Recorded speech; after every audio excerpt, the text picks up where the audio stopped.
అమ్మ కొంగు ఎక్కడ దొరుకుతుంది? దీని గురించి వివరంగా తెలుసుకుందాం. పాఠశాలలో ఉపాధ్యాయురాలు విద్యార్థులను అమ్మ కొంగుపై ఒక వ్యాసం రాయమని అడిగారు. ఒక విద్యార్థి రాసిన విషయం ఎంత హృదయానికి హత్తుకుందంటే అది మీ మనసును భావోద్వేగాలతో నింపేస్తుంది.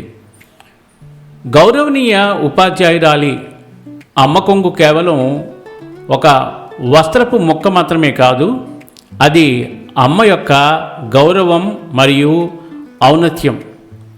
పొయ్యి మీద ఉన్న వేడి పాత్రలను దించడానికి అమ్మ కొంగుని ఉపయోగించేవారు. అది పిల్లల చెమటను, కన్నీళ్లను తుడిచేది. మురికి పట్టిన ముఖాలను, చెవులను, చిట్టి చేతులను శుభ్రం చేసేది. భోజనం చేసిన తర్వాత అమ్మ కొంగుతో మా ముఖాలను తుడిపించుకోవడంలో ఒక ప్రత్యేకమైన హాయి ఉండేది. మా కళ్ళల్లో ఏదైనా పడినప్పుడు అమ్మ కొంగును మెలివేసి తన ఊపిరితో దాన్ని మెల్లగా వెచ్చబరిచి కంటిపై ఉంచేది. ఎందుకో తెలియదు కానీ ఆ నొప్పి వెంటనే మాయమైపోయేది. అమ్మ ఒడిలో నిద్రించే పిల్లలకు అమ్మ ఒడి మృదువైన పడకగా, ఆమె కొంగు హాయినిచ్చే దుప్పటిగా మారేది. ఇంట్లోకి ఎవరైనా కొత్తవారు వచ్చినప్పుడు పిల్లలు భద్రత కోసం అమ్మ కొంగు వెనుక దాక్కునేవారు. పిల్లలకు సిగ్గు అనిపించినప్పుడు వారు అమ్మ కొంగుతో తమ ముఖాన్ని కప్పుకునేవారు. పిల్లలు బయటకు వెళ్ళినప్పుడు వారు అమ్మ కొంగును పట్టుకునేవారు. అది వారికి మార్గదర్శిగా, రక్షణ కవచంగా నిలిచేది. పిల్లలు అమ్మ కొంగును పట్టుకొని ఉన్నంతసేపు ఈ ప్రపంచమంతా తమ చేతిలోనే సురక్షితంగా ఉన్నట్లు వారికి అనిపించేది. చలికాలంలో చలి నుండి రక్షించడానికి అమ్మ తన కొంగుతో పిల్లలను నలువైపులా చుట్టేసేది. మరియు భారీ వర్షం కురిసినప్పుడు అదే కొంగు గొడుగులా మారి పిల్లల ముఖాన్ని కప్పేది. చేతులు తుడుచుకోవడానికి అమ్మ కొంగును తువ్వాలులా కూడా ఉపయోగించేవారు.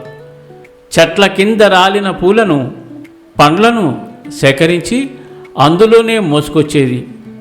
కొన్నిసార్లు ధాన్యాన్ని, నైవేద్యాన్ని లేదా ప్రసాదాన్ని అందులోనే సేకరించేవారు. ఇంటి సామాన్లను దుమ్ము దులపడానికి, శుభ్రం చేయడానికి కూడా దాన్ని ఉపయోగించేవారు. ఏదైనా వస్తువు పోయినప్పుడు అది త్వరలోనే దొరుకుతుందని నమ్మి అమ్మ తన కొంగుకు ఒక ముడి వేసేది. వింతగా అనిపించినా అది సాధారణంగా దొరికిపోయేది. అమ్మ కొంగులోని ఆ ముడి ఒక కదిలే బ్యాంకు లేదా లాకర్ లాంటిది. పిల్లల అదృష్టం బాగుంటే అందులో దాగి ఉన్న కొన్ని నాణ్యాలు మాయాజాలంలా బయటపడేవి కూడా.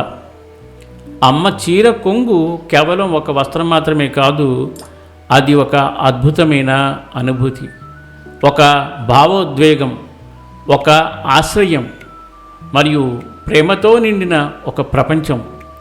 నేటి తరం ఆ కొంగులోని వెచ్చదనాన్ని, దాని లోతైన అర్థాన్ని బహుశా ఎప్పటికీ పూర్తిగా అర్థం చేసుకోలేకపోవచ్చు. ఇప్పుడు పిల్లలకు ఆ అవకాశం లేదు. అంతా నైటీ ప్రపంచం.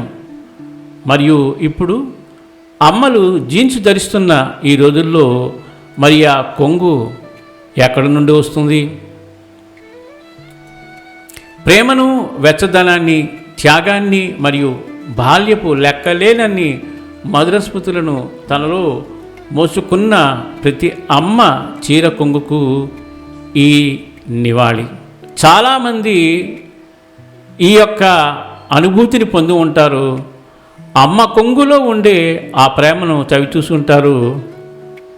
ఇంత అద్భుతమైన విషయాన్ని అందరికీ షేర్ చేస్తే ఇన్స్పైర్ అయ్యి వారు కూడా వారి పిల్లలకి ఇటువంటి అనుభూతిని అందిస్తారని ఆశిస్తూ, ఇంత అద్భుతమైన విషయాన్ని రాసిన ఆ రచయిత ఎవరు ఆ రచయితకు హృదయపూర్వక ధన్యవాదాలు తెలియచేస్తూ ఇటువంటి అద్భుతమైన విషయాన్ని సేకరించి మనకు పంపించిన శ్రీమతి వెంకట సుబ్బలక్ష్మి గారికి మోహనవాణి మరియు మోహనవాణి శ్రోతల తరపున హృదయపూర్వక ధన్యవాదాలు తెలియచేసుకుంటూ సర్వే జన సుఖినో భవంతు, లోకా సమస్త సుఖినో భవంతు. ధన్యవాదాలు. స్వస్తి.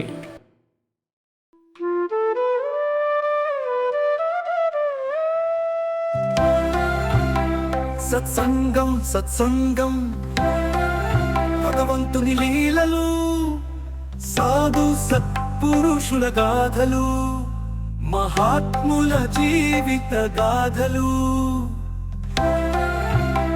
భగవంతుని తత్వం తెలుసుకునే ప్రయత్నమే సత్సంగం.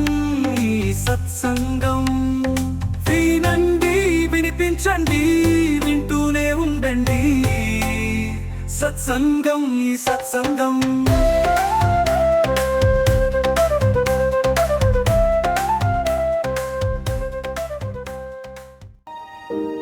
అనగా అనగా అనగనగా మీ మోహనవాణిలో పొడుగు కథలు, పొట్టి కథలు వినండి, వినిపించండి,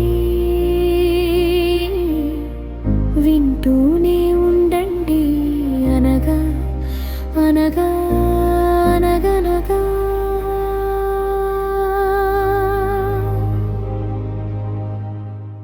తిరుమల వైభవం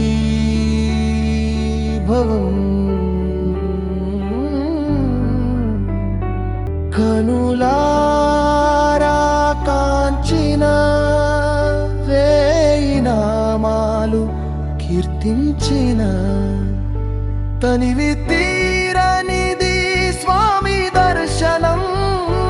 కలియుగంలో లభించే పుణ్యం. తిరుమల వైభవం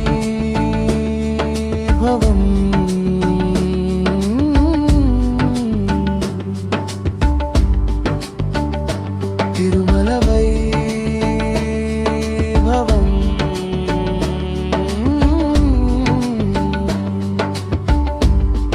వినండి, వినిపించండి, వింటూనే ఉండండి. మీ మనసు దోచే మోహనవాణిలో వినండి, వినిపించండి, వింటూనే ఉండండి. మీ మనసు దోచే మోహనవాణిలో తిరుమల వైభవం.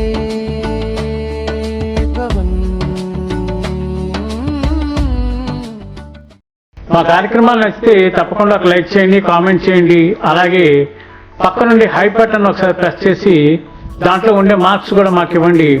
అలాగే ఎక్కువ మందికి షేర్ చేసి తప్పకుండా మన ఛానల్ని ఎంకరేజ్ చేస్తారని మనస్ఫూర్తిగా కోరుకుంటూ